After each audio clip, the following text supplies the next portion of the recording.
wait. Call 1-800-772-6226.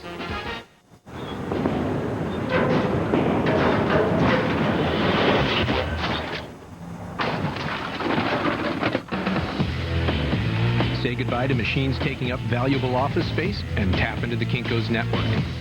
Good evening, I'm Jim Cramer. Larry was on vacation this week, and my co-hosts, such as Liz Clayman and I, spoke with guests ranging from Colonel Oliver North to Dr. Joyce Brothers. We looked at the WorldCom Solomon Smith Barney IPO controversy. We talked about air travel, the oil crisis, of course, and we heard from ABC's John Miller about how much the FBI and CIA really knew before 9/11. All right, so now here are some of the recent highlights from Kudlow and Cramer. From CNBC headquarters, this is CNBC's Kudlow and Cramer. From Washington to Wall Street, how the big stories affect you. Okay, tonight, world-class bad news for WorldCom. First of, this is, by the way, a continuing saga on our show. Scott Sullivan, the former chief financial officer of the bankrupt long-distance company, has been indicted on securities fraud and other charges. 3 other accounting executives are named as unindicted co-conspirators. The indictment expands upon the criminal complaint filed against Sullivan on August 1st. It accuses the Florida resident of helping to hide billions of dollars in company finances, which effectively made WorldCom's financial position look a lot better than it really was. As if that weren't enough, Jim. Yep. Meanwhile, it's been revealed that Sullivan and other former WorldCom executives, namely Chairman Bernard Ebbers, received thousands, in fact hundreds of thousands of highly prized IPO shares from Solomon Smith Barney over a 4-year period. According to documents released by a congressional committee investigating WorldCom, the hot initial public offering deals may have been a systematic way for Solomon to reward members of the so-called telecom mafia, which is how an attorney who's suing Solomon describes those involved. While the granting of access to IPOs is apparently legal, the Wall Street Journal notes that, quote, the picture of Wall Street investment banks lining the pockets of highly paid executives whose shareholders and workers have sustained huge losses offers members of Congress an inviting target few politicians will be able to resist. Well then, let's ask a member of the House Financial Services Committee, which released the documents, just how he and his colleagues will respond to the information they contain. Joining us in Memphis is Tennessee Congressman Harold Ford. And in New York City, this is Noel Knox, stock market reporter for USA Today, who writes that the detailed lists, quote, take the veil off a largely secret Wall Street practice, end quote. Welcome. She did a terrific job in that piece. Great chart, too. Okay, Congressman, let me start with you. First, housekeeping, I own 500 shares of Citigroup. Got to disclose that. I know that you, especially after the question you're about to hear, that I think you'll feel that I've got something in favor of Citigroup, and I don't. But Congressman Ford, Citigroup was probably, Solomon Smith Barney was not a major player in initial public offerings during the heyday. As a matter of fact, the initial public offerings business of Goldman, of Morgan Stanley, and of CS and Credit Suisse First Boston dwarfed Solomon Brothers. But they're the ones that are getting the stuffings knocked out of them. Do you intend to go after to find out the records of what other firms did, or is this just a Solomon Smith Barney inquiry? Well, I'm uncertain. I think all of us want to get to try to find out how pervasive the practice is. According to some of the leading journals and business reporters, it appears to be pervasive. I think all of us are pleased that NESD, I guess back in late July, began to propose new rules, and I believe the comment period will end sometime right after Labor Day, which in effect would try to prevent or prohibit, I should say, some of the activities we've seen, including prohibiting the kind of doling out of these thousands of highly coveted IPO shares to companies in which these investment banks are trying to do business with hopes that these executives would steer these huge fees to those firms. In addition, it would also prohibit the kind of past consideration, meaning if a company had steered business to your investment banking firm, that you could not in turn provide them with those some of those coveted IPO shares. What we probably as a committee should take a look at doing is trying to consider whether the penalties for engaging in this type of activity are high enough that they will serve as a disincentive to some at the brokerage firms across Wall Street. But no, I would hope we would not limit it, that we would look to the practice and figure out how we could prevent these kind of abuses. All right, how about you, Noel? CSFB was censured for doing exactly the same thing with Frank Quattrone, who was running their investment banking business out in the West Coast. They were delving out hot issues, but we never saw the names. We never saw the list. No, Can you get us the list? God, I wish. No, I agree with you completely. I really hope that Congress does look at more than just Solomon Smith Barney. I mean, clearly this was an industry practice, and I think if we looked at some of the other investment banks that don't have a large retail base, like Goldman Sachs, like Credit Suisse, First Boston, I'm sure we'll see, 100,000, 200,000 shares given to CEOs, up until the end of the bubble. Representative Ford, I'm a little guy. I'd like Jim, who's got the 500 shares. I think my husband and I own like 9 shares of Citigroup. So I really, guy. I made some money in the market. What can I do? God bless you. I think that's terrific. I'm not one of those people. I sort of sit there on the sidelines. But I suppose that what a lot of people don't understand is they can sit there and say that, yes, this practice is legal. There's nothing particularly illegal about what was done. But the question is, with these insiders who have such allocation practices, that I suppose that some would say that it artificially boosts demand, and then they get to sell at a higher price, leaving the little guy stuck with holding the bag. How can you then turn that around and make that some type of illegal issue? Well, I think what you can do is what the rules seek to do. Again, I'm as aggrieved and as offended as you are as a little investor. I certainly am no big player in the markets. What essentially has happened here is these investment banking firms or these brokerage firms learn of these great deals, in an effort to bring business to their firm will make these corporate executives at some of the companies whom they want to do business with their firm aware of these things. And they allow you and I to prop up the price, and these executives will sell out at a high price. They make a big profit, we lose, and shareholders and employees lose. What I hope this rule will do would be to prevent that. And what Congress should do is to consider whether tougher penalties should in fact be a part of this rule. The other reality is what you said earlier, is that much of what has been done is legal, and that probably is the most disturbing and eerie part of what we're learning. I would have no problem with these brokerage firms providing some kind of preferential treatment to the companies, but what they're essentially doing is providing preferential treatment to the executives of the companies. In a lot of ways, you create some kind of divided loyalty where the executives of the companies, in many ways, are concerned about lining their own pockets with coveted IPO shares from other companies, when in fact they should be interested in the shareholders and employees of the companies. If the IPO shares would go to the companies and not the executives and the directors, perhaps that'd be a fair way of them providing that preferential treatment. But currently, that is not the case. In Congress, in an effort to try to solve this problem and not overreach and overregulate, that's where our focus should be, and I will urge the chairman and the rest of the committee to follow course. Congressman Ford, one of the things that, well, let me just use an analogy, okay? I like playing cards. I'm a pretty good blackjack player. When I go, well, I want you to go with me when I go. No, I'm good. You'd like to play with me. One of them where they let you talk to the guy next to you. I go to Harris, I'm going to get a good suite, and I'm going to get good food, and I'm going to get drinks, and I'm going to do that because I bring high rollers down with me, and we make money for the casino. Right. What's the difference here? Well, the difference is the executives and the corporate executives and the directors of these companies are not playing with their money. When you go to the casino and I go to a casino, I'm playing with mine, and I presume you're playing with your money. The executives and the board of directors are playing with shareholders' money. As you indicated, you're a small investor like me. They're playing with my money and your money. There's another practice which this rule will hopefully prohibit that they call laddering, which essentially says if indeed we're going to provide you, these brokerage firms provide these executives and directors with these coveted shares, that you then have to in turn buy a certain amount of shares to keep the price propped up or to artificially inflate it, which will then allow them to cash out shortly thereafter. The difference is an obvious one. It's your money and my money I play with, and I don't go to the casinos often, but when I do, I play with my money. Well, I totally agree. Unfortunately, these directors are not playing with their own money. They're playing the leverage they're using, or I should say the consideration for even receiving these tips is because they control the monies of the shareholders. But you guys got to get rid of it, because your SEC totally condones this. I'll talk later on about it, but friends and family, something that Washington says is okay. No, I've only been there 6 years. I certainly wouldn't include myself, and if indeed I voted for something like that, I take responsibility. No, it's the 33 Act. It's always been that way. Well, I'm only 32, so that's 7 years ago. But we have an opportunity to fix it now. And I think, and again, we're to let the NESD, we're to take a look at this rule, determine where we can strengthen it, and not overreach. I think that's one thing we should also be very careful of. Representative Ford, hold that thought, and Noel, stay right there. The world is filled with opportunity, and also with risk.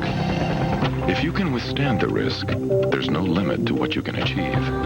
So while you do all the incredible, impossible, unimaginable things you do, finding ways to protect you while you do them. Ace. Take away the risk and you can do anything. 16 years ago, Honda engineers set out on a dream to create something with unprecedented mobility and feet. One day it may be the eyes, ears, and legs for people in need. Say hello to Oslo. We make products that work in your home. We wait until we've got a product that's better than what's out there, that the consumer can see the difference in. Then we'll go to market. It's the duty to our heritage, and it's a duty to our consumer. I'm certain that what we are doing now not only will go into the next generation, but the generation after that. S.C. Johnson, a family company. With Feline Pine, it's simple. You have some of these. You have at least one of these. You have one of these. To stop litter box odor, you need this. Feline Pine destroys odor naturally, without chemicals. It absorbs moisture and odor like thousands of tiny sponges. The box stays dry, so cleanup's a snap. Simply scoop, flush, then recycle into the earth. Feline Pine stops odor, guaranteed.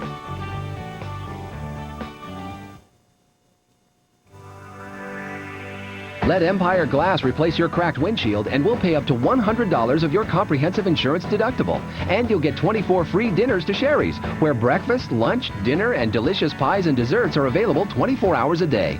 For the highest quality windshields, including up to $100 off your comprehensive deductible, plus 24 free dinners to Sherry's, call Empire Glass today, 503-251-9881. When you think glass, think Empire. At 7 a.m. Eastern, Morning Call. Then at 9 a.m. and 2 p.m., Squawk Box. At 10 a.m. and 3 p.m., The Investor Survival Guide. Labor Day on CNBC.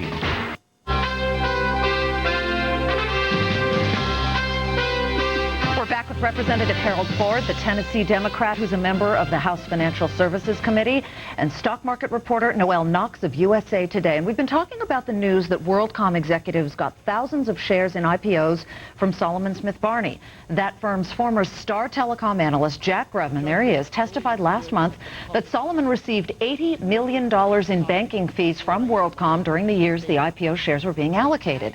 Grubman was specifically asked about those IPOs at the Financial Services Committee hearing. Here it is. Mr. Grubman, now be very serious about this now. Right. Do you know, or have you heard, or are you in possession of any indication that special friend IPO offerings were made available to certain executives and members of the board of WorldCom from your investment banking company? I'm trying to think if I can answer that specifically, yes or no. I just don't recall because that's not something I would be involved with. Boom. No, Boom. There's it. That's why the man lost his job. Right there. Right there. You saw it. Right there. He stated well, not like that. Yeah, but you're thinking that Sandy doesn't want to keep him at least close? You keep your enemies close? No, he's still paying a little. Noelle, let's talk about this. Right there was it, man. Noelle, tell me, why was it so crucial? Jim really thinks that was a linchpin there of that moment. Why do you think that really tipped off the investigating committee?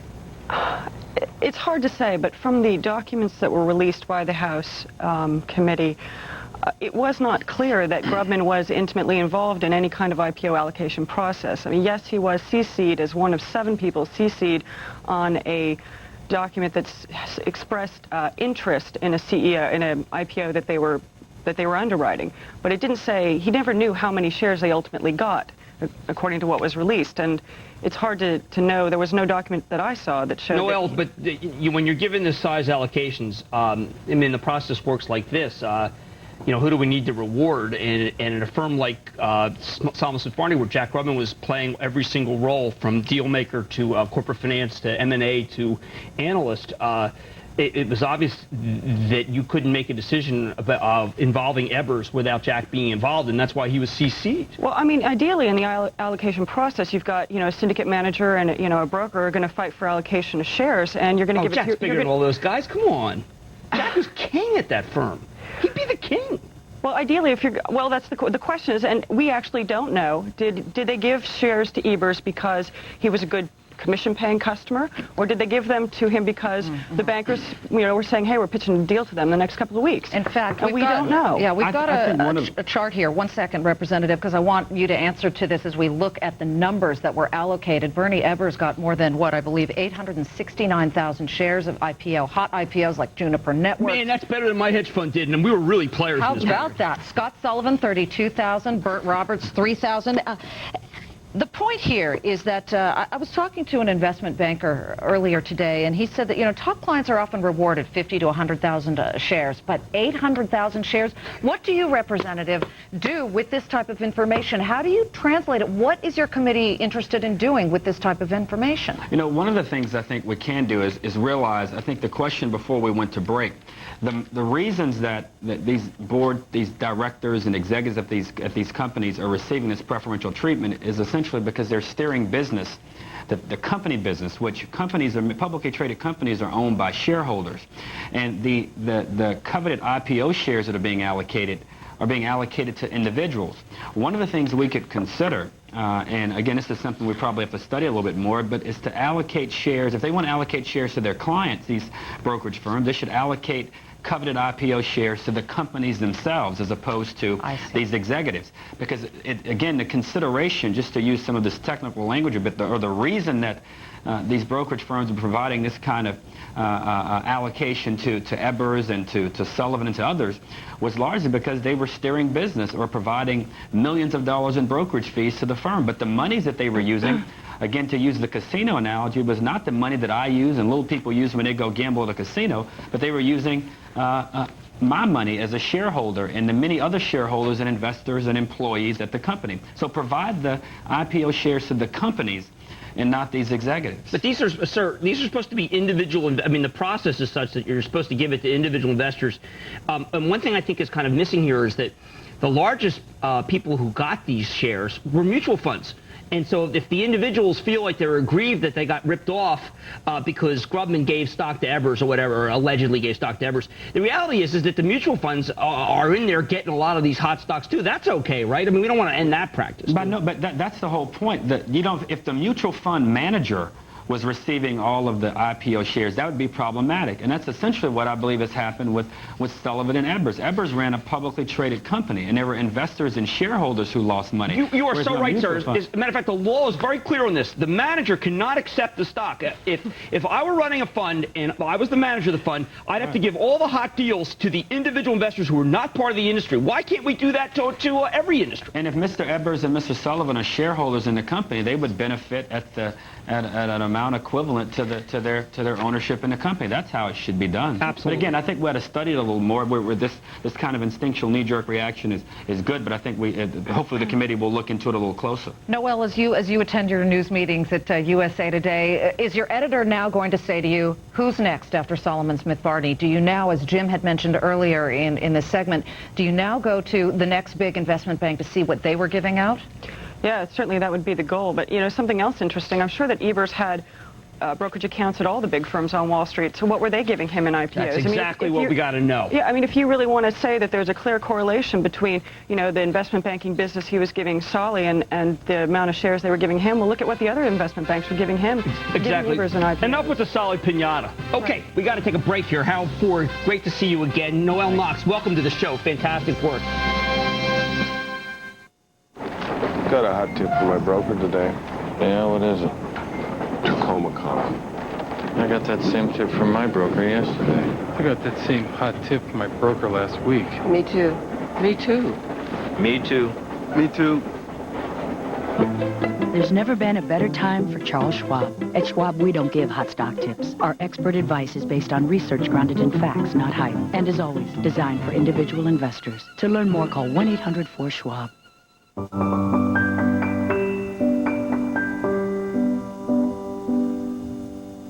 Which will prove longer lasting? The ageless creations of nature itself? Or the enduring craftsmanship of Andersen windows?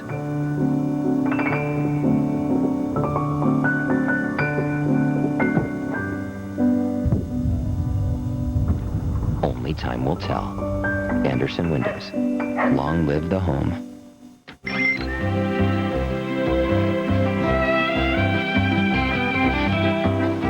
Switch to Priority Mail from the U.S. Postal Service and give your business the lowest cost shipping on 2 to 3 day packages. You'll save so much with Priority Mail. You'll have enough left over to treat yourself. Spare change. Brought to you by the United States Postal Service.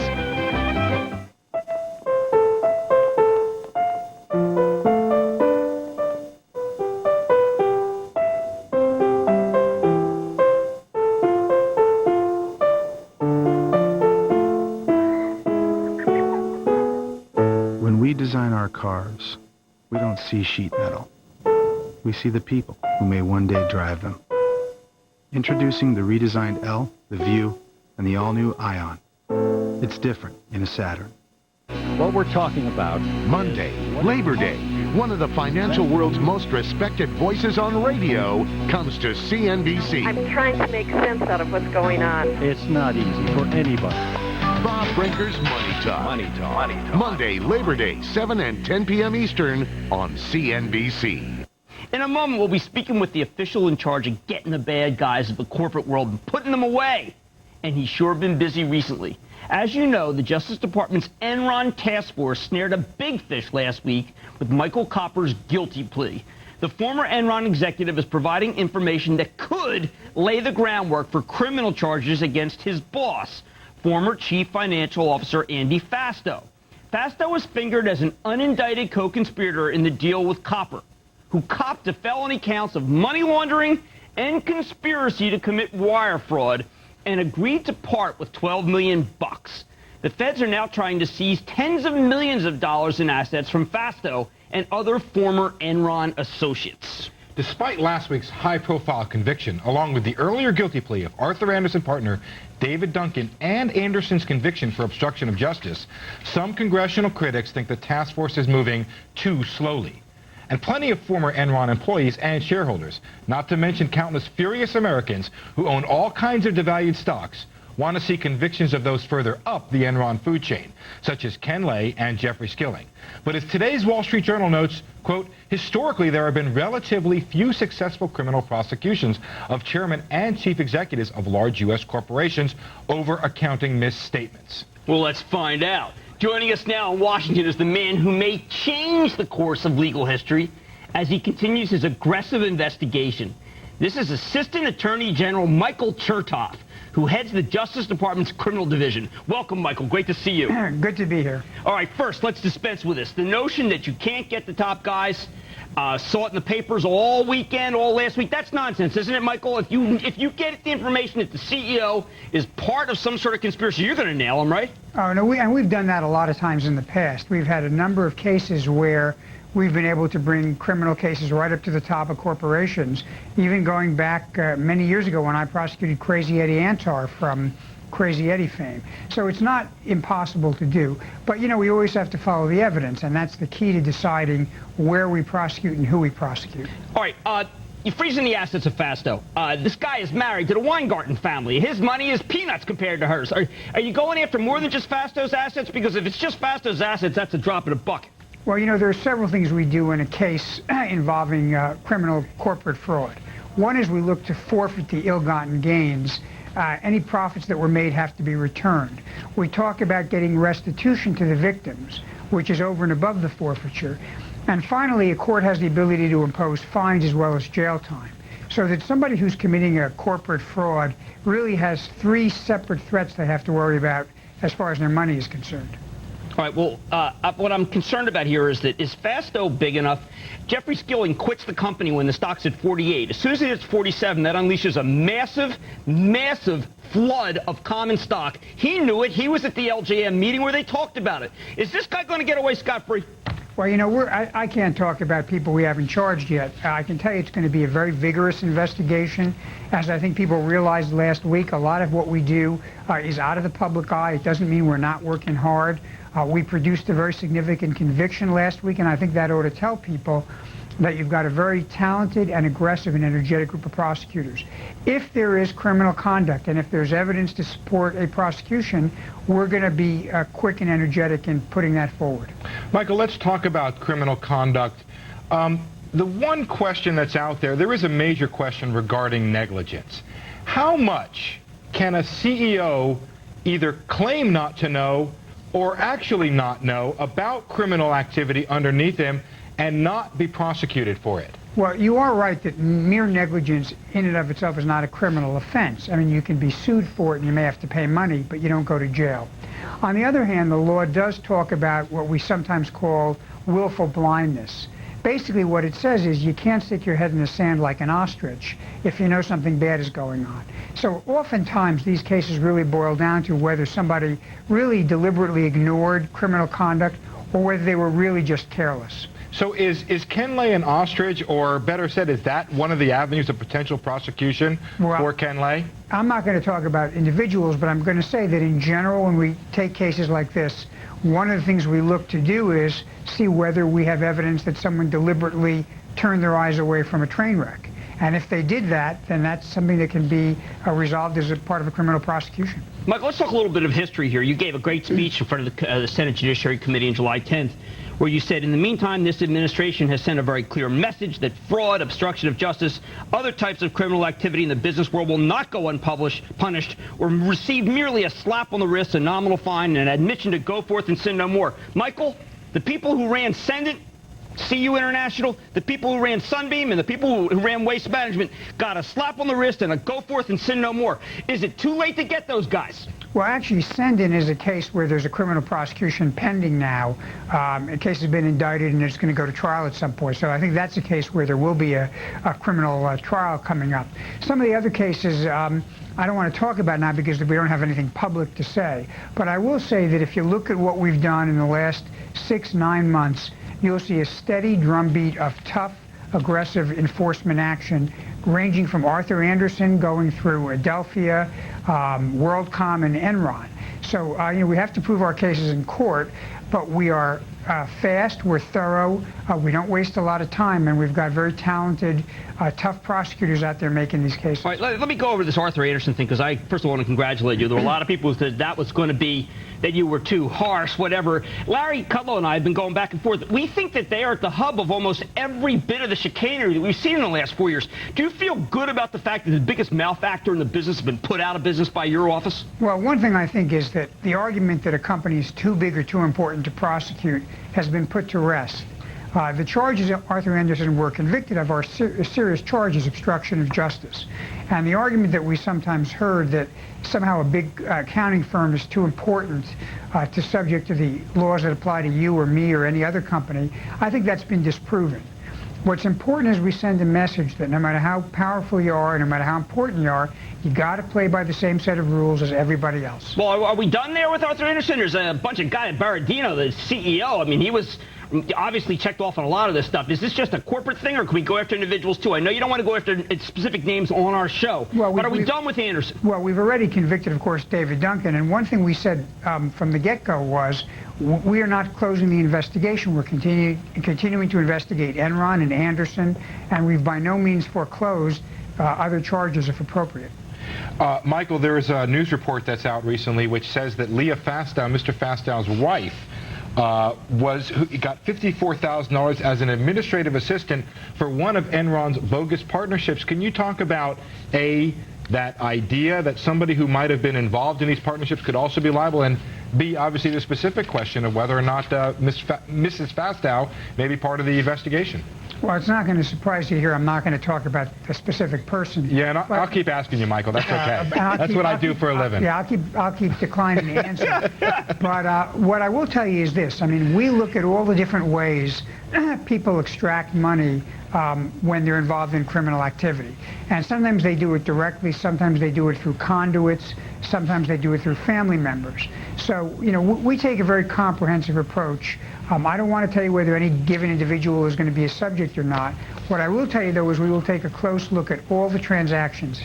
All right, Michael, just one other question before we have to head out of here. Did the new laws that Congress passed about signing affidavits, about finances. Did that go far enough for you as a prosecutor, or do we have to change the laws and the standards that allows people, that gives you more tools to prosecute with? I think those new laws gave us some very good tools to prosecute. One thing it's going to do is going to close the door on that excuse that I didn't really know what was going on. I was getting a salary of, many, many millions of dollars, but I was never really paying attention. So I think that's going to be a big help as we move forward. So there's no more negligence, no more I didn't know. It's going to make it awfully tough to say I didn't know when you're signing your name on the dotted line. All right, Michael, you pretty much prosecuted everything in your time when you were in New Jersey. Is these corporate guys worse, better than the mob? Well, I mean, they don't kill people, and obviously that's the worst thing in the world. But they like to steal pension plans blind, don't they? I mean, not only have they struck really hard at the life savings of a lot of innocent people, but they've damaged the marketplace and they've damaged market confidence. What we're going to do is we're going to restore confidence by showing that we can police the marketplace, get rid of the bad apples, and allow people who do good business to operate without having to have the taint of this kind of fraud hanging over their head. All right, thanks a lot, Michael Chertoff. Hang them high, personally. Right, just good to see you. A little bit of editorial there, but I think they should hang them high. While some of America's companies were falling apart, NBC News was investigating. Take the money and run. Labor Day at 8 and 11 p.m. Eastern on CNBC.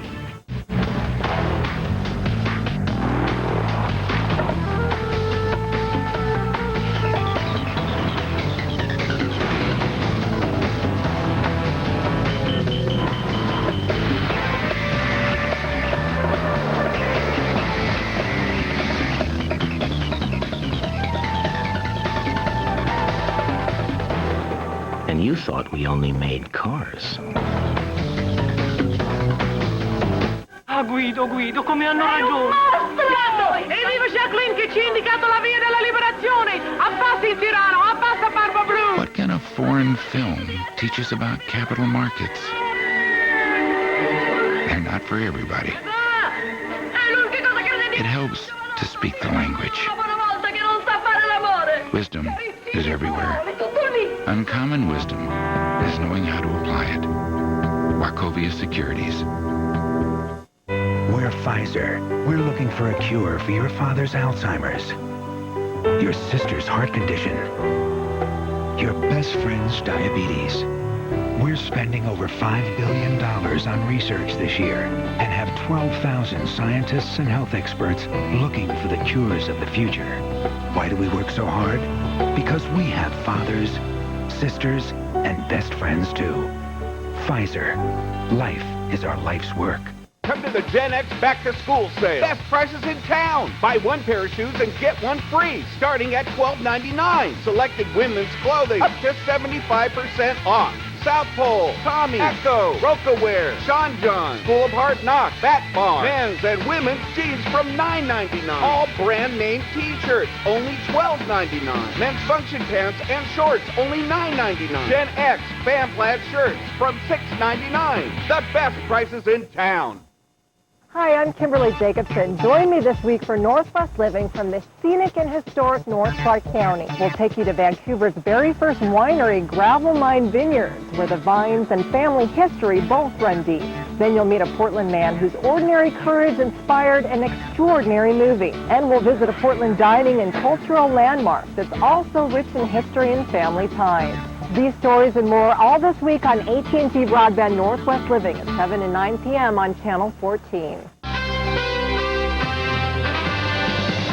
A number of 9/11 related developments over the last 24 hours. In Detroit, in what's being called the first bust of a sleeper cell in this country since the attacks, federal authorities have charged 5 Middle Eastern men with conspiring to support Osama bin Laden's al-Qaeda network.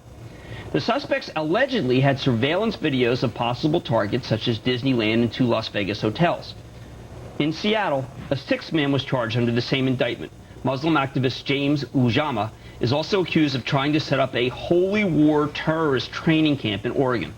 And in Germany, a prosecutor announced charges against an alleged al-Qaeda member, adding that one of the 9/11 suicide pilots boasted a year before the attack that he would kill thousands of people at the World Trade Center. Now, that horrifying prediction was made to a civilian, but what did U.S. authorities know? A new book concludes that our government tragically missed a number of opportunities to shut down al-Qaeda operatives in the U.S.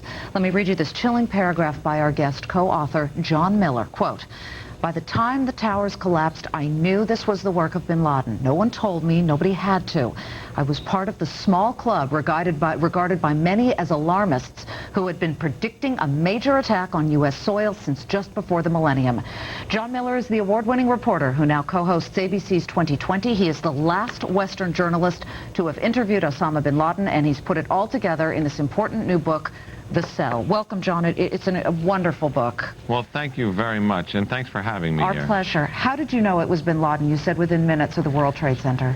Well, there had been a drumbeat going on that had been heard by many that an attack was coming, and the FBI moved on al-Qaeda cells with their partners in other agencies in foreign countries. They took out a cell in London. They took out a cell before that in Milan. They took out a cell before that in Frankfurt. And it seemed they were on the right track, but intelligence and bureau officials, including John O'Neill, who was the FBI's man in charge of the investigation, who was actually killed on September 11th, kept telling me, we know there's something out there that we don't know about. We can feel its breathing. We know there's something going on. Are you shocked that there's some people who still have their jobs after this, a year after the tragedy? I'm not shocked. Some of the key players who we point out in the book left. Their government jobs are in private industry. But on the other hand, government is not one to fire people.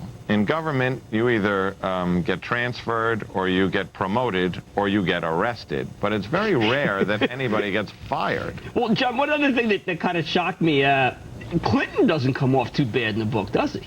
Well, you know, Clinton is an interesting balancing act, because you look at it in the simplistic view that I took going into the book, which is, hey, we wouldn't be fighting this war now in the Bush administration had Clinton gone after bin Laden with the military in Afghanistan, sent several thousand troops after him, cleaned up that operation, and left.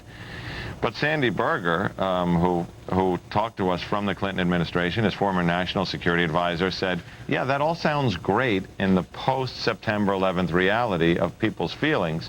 He said, you show me one reporter, one commentator, one columnist, one member of Congress who, had Clinton gone to Congress or the public opinion and said, we want to send thousands of troops to invade Afghanistan, take over the country, and go after bin Laden, who would have supported it. And the question is, I don't know what would have happened. Let me ask you a little bit, I guess from the point of view of being on the inside at the FBI or the CIA, a lot of these guys would tell you that they were trying to fight a battle not only with an arm tied behind their back, but a leg cut off as well, in that the rules of our country are such that they protect so very much the personal freedoms of people, and that's terrific until you have something like the World Trade Centers bring you down, where they couldn't pull off wiretaps, they couldn't get subpoenas, they couldn't get all types of things where they could go in and search and seize just to figure out what was going on. The expression is people, at least some would say the ACLU, are so open-minded they've got holes in their head. Now Ashcroft has a little bit more power, but is it too late? Well, it's never too late. I mean, each one of these attacks, whether it was the embassy bombings or the Cole bombing or the 9/11 plot, has pretty well been documented as a 2-year run-up in planning to execution. So it's never too late in that we don't know what other plots may have been out there. I mean, we saw the arrests this morning. I mean, we saw the indictments, rather, this morning, and it makes you wonder, is that just scratching the surface? From your perspective, and you know this better than many people, are there more of these cells throughout the United States? The people I talk to on the inside estimate that there are 150 active al-Qaeda members spread out through the United States.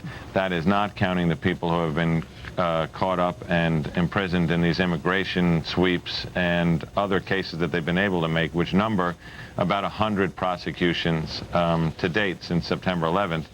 And that's a lot of bad guys to have out there on the radar screen. Most of them are under very close surveillance, but I go back to what John O'Neill told me in late August before he was killed in the September 11th attack. He said there's always going to be the cell that we don't know about, and you always have to assume they're out there, or you relax and you get surprised in a very bad way. The proverbial Hydra. John, stay where you are. We're going to take a break. John was the last Western journalist to interview Osama bin Laden. We'll hear more about that and more on the plot to attack America in just a moment. All right, let's see here. 3 bedrooms, 2.5 baths. A real fixer-upper for artistic creative types. formal dining room, a sweeping staircase. Oh, honey, a fireplace. Isn't that so fabulous?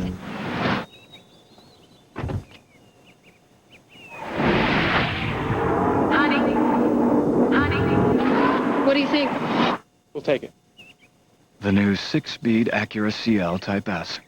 Lesson 1. It's important to manage the growth of a large breed puppy, because a large breed puppy grows up to 10 times faster than a small breed puppy. His body can even grow faster than his frame and stress developing bones and joints.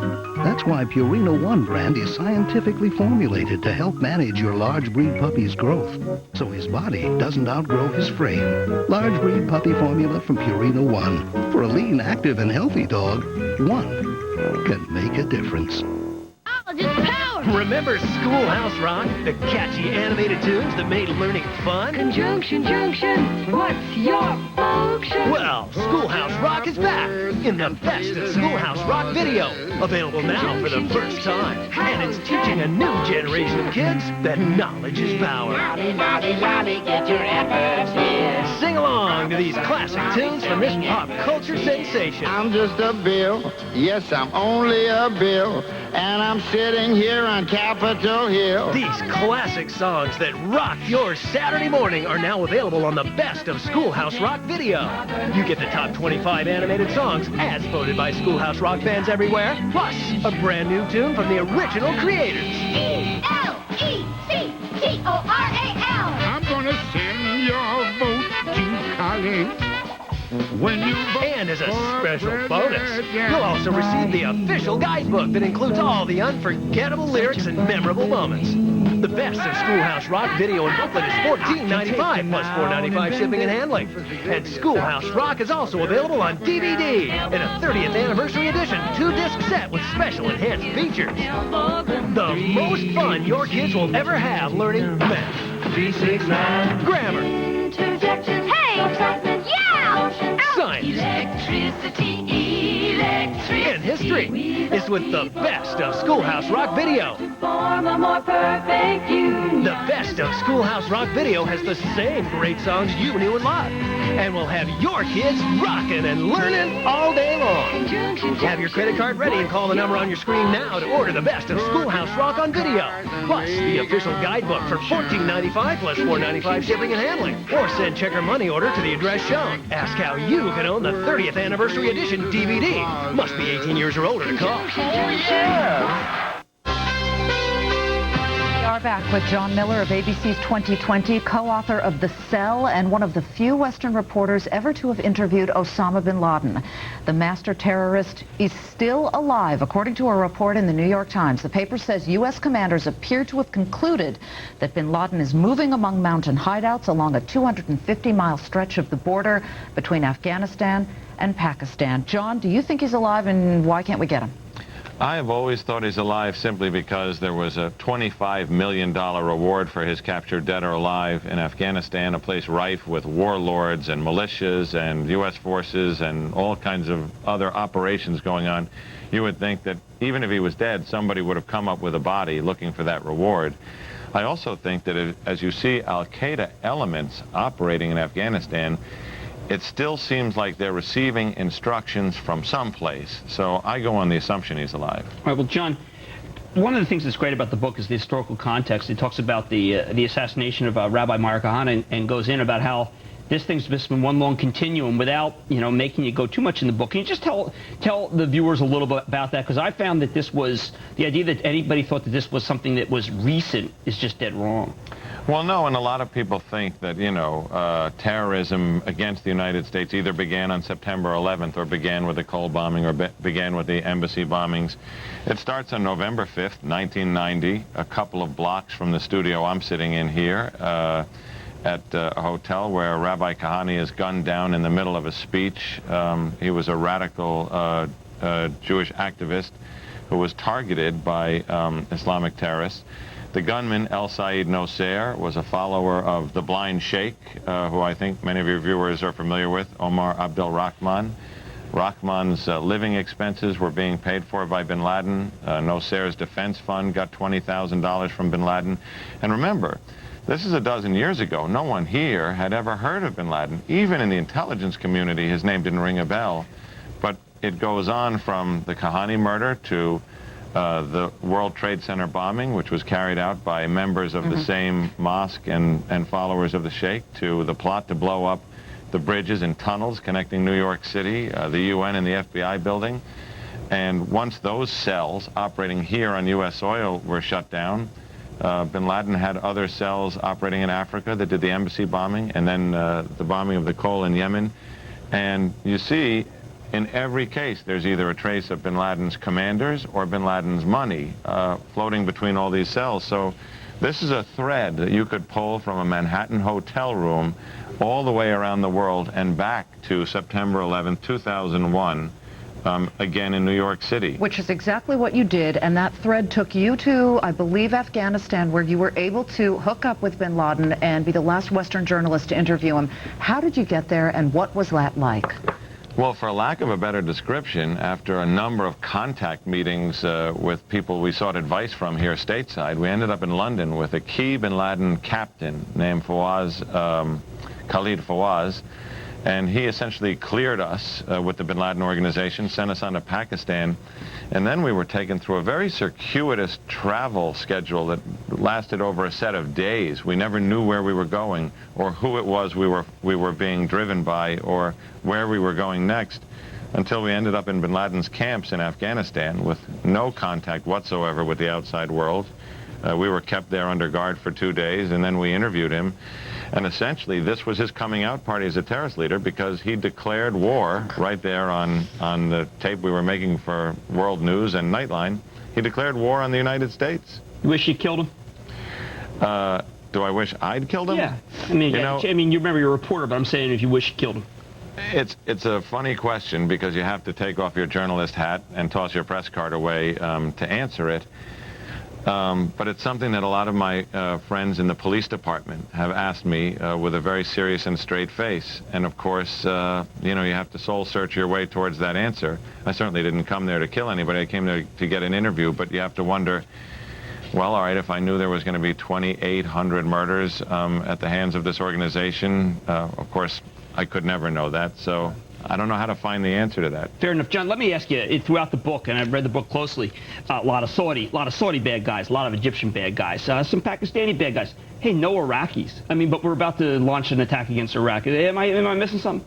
Well, there's no big thumbprint from Iraq on any of these, but there are traces. I mean, if you go to the first World Trade Center bombing, 1993, the master bomb maker, his father flees from Pakistan when the authorities come after him to Iraq. He seems to have no trouble getting there. Ahmed Yassin, one of the other bombers, is questioned by the FBI. He's very cooperative. Then he hops the first plane and ends up in Baghdad. Ramzi Youssef, the mastermind, he's carrying the passport of a man from Kuwait who was a person who vanished during the Iraqi invasion of Kuwait. So there were a lot of signs in that case of Iraqi logistical support, and no one's been ever able to quite define what Iraq's role versus al-Qaeda was with that cell. Well, it certainly wasn't to stop the terrorist act, that's for certain. John, you are terrific. Thank you so much for coming on our show. Thank you both for having me. I appreciate it.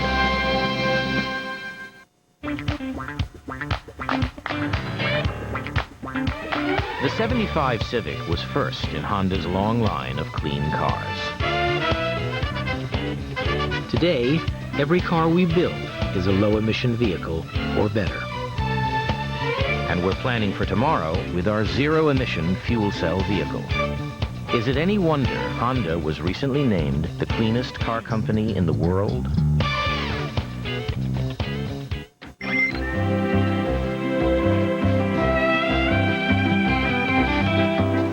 Switch to Priority Mail from the U.S. Postal Service and give your business the lowest cost shipping on 2 to 3 day packages. You'll save so much with Priority Mail. You'll have enough left over to treat yourself. Spare change. Brought to you by the United States Postal Service. Time. It's always against you, especially when you want to be on vacation. Just go to Hertz.com and sign up for Hertz #1 Club with Express Service. It's free. You'll spend less time at the counter, get special discounts too. At Hertz, we know exactly how you feel, so we have exactly what you need.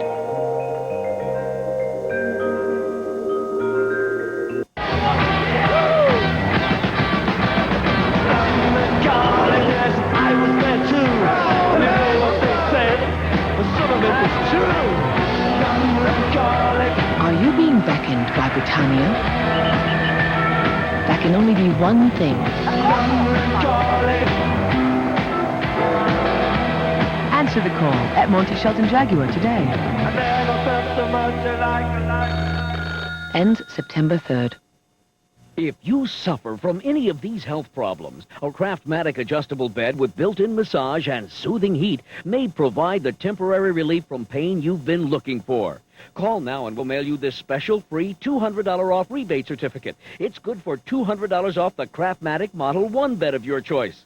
Don't suffer needlessly. Get the facts about the affordable adjustable beds that may provide temporary relief. Call toll-free 1-800-922-6900. Stock picks from some of the most respected names in the business. Log on to the financial site that's Forbes' favorite. CNBC.com on MSN.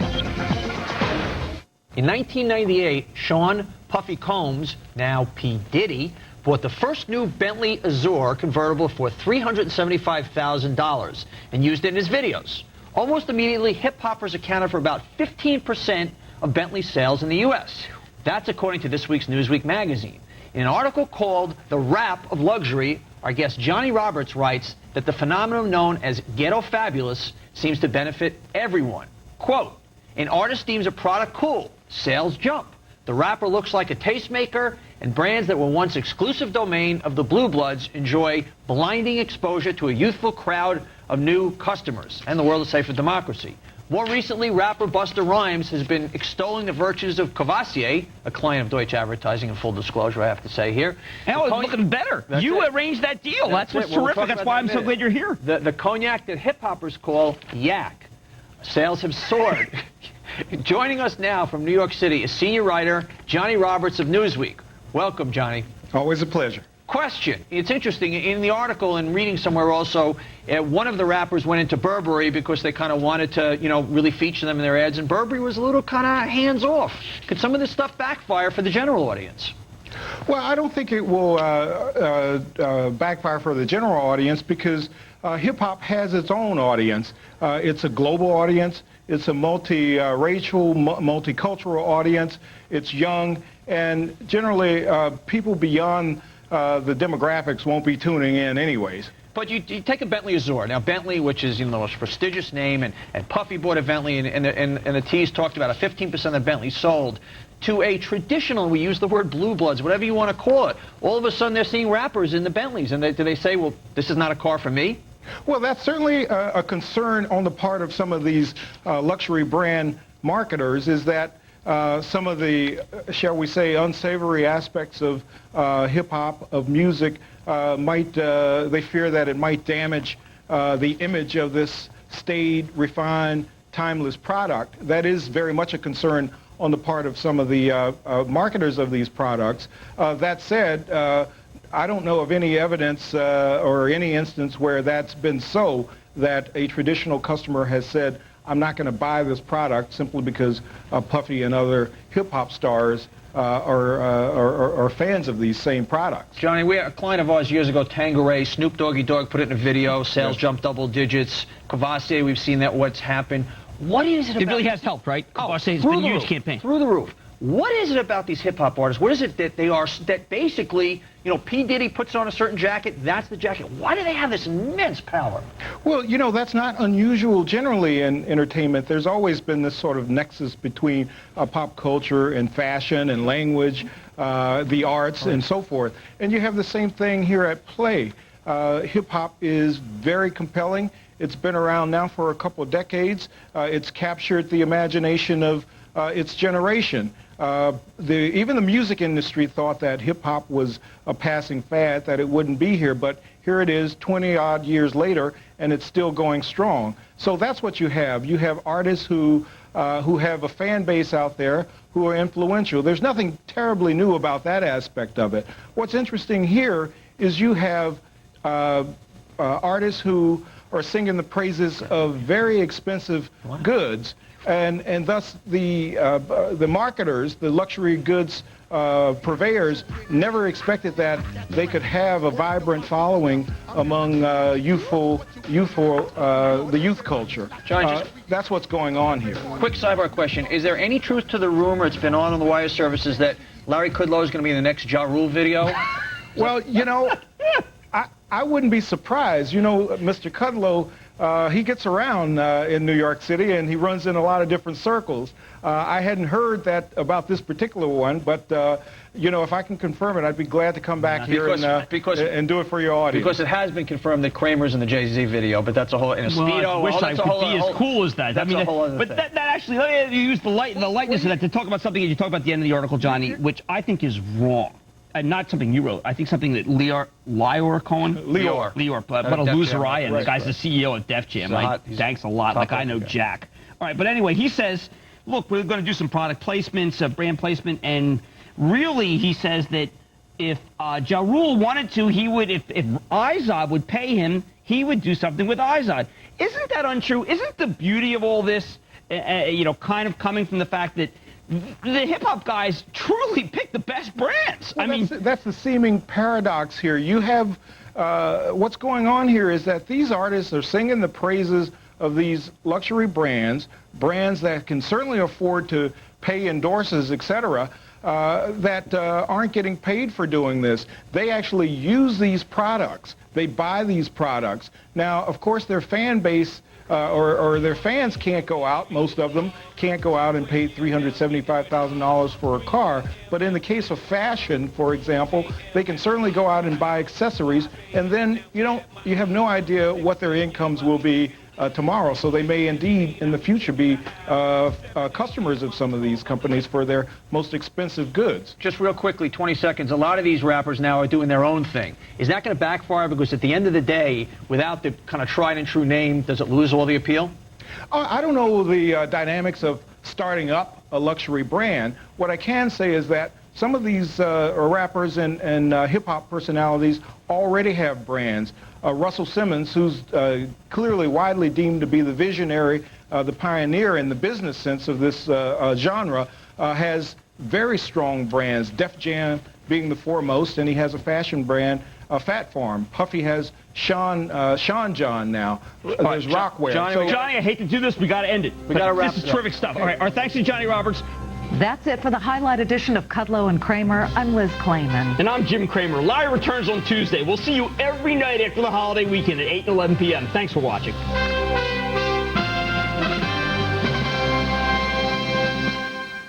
Want a close shave while avoiding razor burn? The new Extreme 3 from Schick balances 3 blades on a central pivot for a close, comfortable shave. Extreme 3. Get close, not burned. Is razor burn ruining your morning? The new Extreme 3 from Schick balances 3 blades on a central pivot for a close, comfortable shave. Extreme 3. Get close, not burned. Every garden hose ends up in the same way, tangled, trampled, or torn. Hi, I'm Pat Murphy-Stark for the Invention Channel, here to show you a revolutionary new garden hose. It's the new Roll-A-Hose, the compact, lightweight garden hose that rolls up to store on its own reel. Look, ordinary garden hoses are rigid and heavy. It's a job to store them. But watch this. Roll-A-Hose lays completely flat, just like the hose from a fire truck. But when you turn on the faucet, the water flows freely. It's flexible, so it rolls up neatly, completely. It's so lightweight, anyone can do it in minutes. Dragging that heavy hose from faucet to faucet is a dirty job. But Roll-A-Hose is so lightweight, moving it is no problem. Move it to water your plants out on the patio. Move it to clean the pool area, your deck, or your porch. Move it to wash your car. Then when you're done, store it in the trunk. It's so easy to move, you'll wonder how you ever lived without it. Roll-A-Hose is compact, so it stores in any cabinet. Other flat hoses snag and pull, but the Roll-A-Hose weave resists snagging. It's so durable, it's strong enough to tow a truck, and it's guaranteed not to split or break for a full 10 years. The amazing Roll-A-Hose with built-in reel for just $19.99.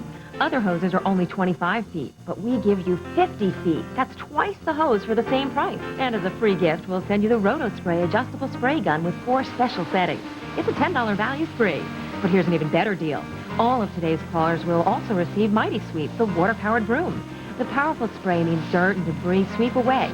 It cleans a 3-foot wide path, ideal for debris on bricks, decks, driveways, and more. And it's free. Just pay shipping and handling. You get it all. The double-length 50-foot roller hose, the roto spray, and the Mighty Sweep. A $60 value, just $19.99. You're watching KPTV, Portland.